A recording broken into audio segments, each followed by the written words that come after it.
Hello students, welcome you once again to understand sets. Our today's topic to discuss are Venn and diagram. Venn and diagram are the diagrams which are used to represent a set. मतलब कि sets को represent करने के लिए जो diagrams use होती हैं उनको हम वेन एंड डायग्राम कहते हैं. इन वेन एंड डायग्राम्स में हम यूनिवर्सल सेट यू को रेक्टेंगल्स की हेल्प से रिप्रेजेंट करते हैं और इसके जो सबसेट्स होते हैं उनको हम with the help of circle represent करते हैं. For example, suppose we have a universal set U of first 10 natural numbers और हम इसमें से कोई दो सबसेट्स लेते हैं.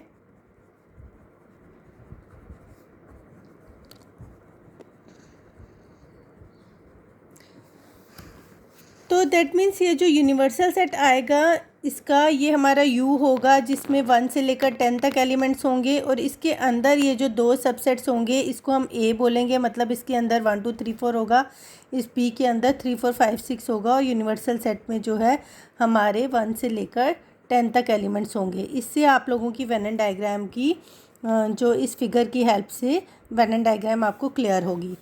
अब इस वेन एंड डायग्राम के बाद जो हमारे कंसेप्ट आते हैं वो आते हैं union and intersection of sets. Again with the help of example, union of sets. Union of sets suppose हम इसी एग्जांपल को लेते हैं कि A और B दो सेट्स हैं. यूनियन को हम रिप्रेजेंट करते हैं A union B. A union B का मतलब ऐसे एलिमेंट्स जो A में भी हों और B में हों और बोथ में हों. तो इसमें आपने क्या करना होता है कि दोनों सेट्स के एलिमेंट्स को इकट्ठा कर लेना होता है. That means A union B होता है X such that X belongs to A और X बिलोंग्स टू B और X belongs to both. Simple language में हम कह सकते हैं कि जो हमारे पास दो सेट्स हैं उनके एलिमेंट्स को जब हम इकट्ठा कर लेते हैं विदाउट रिपीटिंग द सेम तो वो यूनियन में आ जाता है. Then our next topic is intersection. इसको हम रिप्रेजेंट करते हैं A इंटरसेक्शन B. इसमें क्या होता है, इसमें होता है सपोज हम इसी एग्जांपल को लेते हैं जो कॉमन एलिमेंट होता है. जैसे ये 3 4 हमारा A में भी दिख रहा है और B में भी दिख रहा है तो ये इसकी इंटरसेक्शन में होगा. In the language of sets हम कहेंगे A intersection B is X such that X belongs to A and X belongs to B. तो ये इंटरसेक्शन में होगा. और अगर हमें इनकी वेन एंड डायग्राम बनानी है सपोज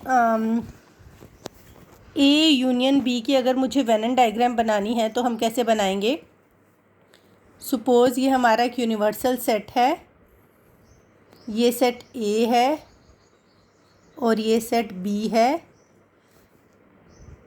A यूनियन B का मतलब है कि पूरा का पूरा सेट जो है पूरा पोर्शन शेडेड है, that is your A union B. और ऐसे ही अगर हमें A इंटरसेक्शन B की फ़िगर बनानी है तो ये सेट A है और ये सेट B है. ये जो कॉमन पोर्शन है that is your A intersection B. ये हमारा A है और ये B है and that is your universal set. I hope इन दो फिगर्स की हेल्प से भी आपका जो है इन वेन एंड डायग्राम्स की हेल्प से आपका यूनियन और इंटरसेक्शन का कंसेप्ट क्लियर हो गया होगा. Now our next topic is disjoint sets. Two sets A and B are said to be disjoint if they have no common element. If they have no common element का मतलब कि उनकी intersection जो है वो फाई होगी.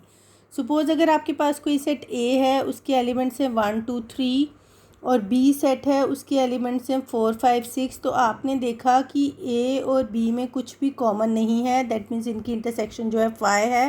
तो ये दोनों सेट्स जो हैं आपस में डिसजॉइंट होंगे. Okay. Now the next topic is difference of two sets. Suppose अगर आपको दो सेट्स का डिफरेंस करना है तो आप कैसे करोगे. Suppose we have two sets A and B. उनके डिफरेंस को आप डिनोट करते हो A माइनस B.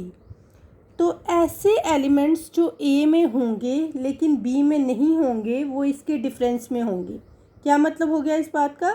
Suppose हमारे पास दो सेट्स हैं, एक सेट के एलिमेंट्स हैं 1 2 3 4 5 और दूसरे सेट के एलिमेंट्स हैं 3 5 7. तो a माइनस बी का मतलब हुआ ऐसे एलिमेंट्स जो a में हैं लेकिन b में नहीं है, वो क्या होंगे? जैसे 1 a में है b में नहीं है, 2 भी a में है b में नहीं है, वैसे ही लाइकवाइज हमारा 4, तो वो जो है इसके डिफरेंस में होंगे. These are a minus b. Difference, that means difference of two sets consisting of all the elements which belongs to A but do not belong to B. Now our last chapter, last concept of today's lecture is complement of a set. Complement of a set क्या होता है?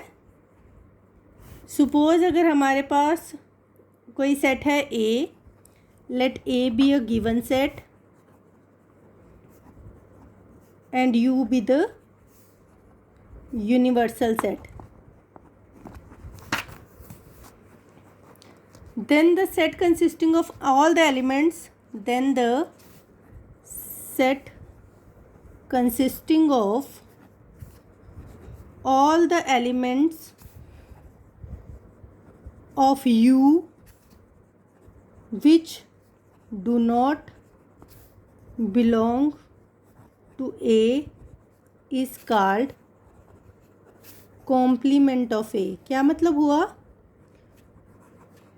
कि ऐसा set जिसके सारे elements U में होंगे और वो A में नहीं होंगे, वो उसके कॉम्प्लीमेंट में होंगे. कॉम्प्लीमेंट को हम डिनोट करते हैं a⁻c या A के ऊपर छोटा सा डैश लगा देते हैं, तो दैट मीन्स ये कॉम्प्लीमेंट ऑफ ए सेट है.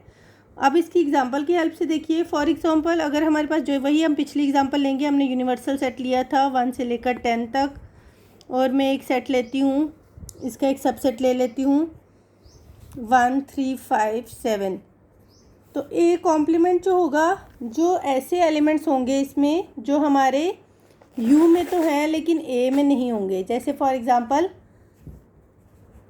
2 हमारा यू में है, 4 है, 6 है, 8 है, 9 है और 10 है. ऐसे एलिमेंट्स जो यू में हैं पर ए में नहीं है, वो उसके कॉम्प्लीमेंट में होंगे.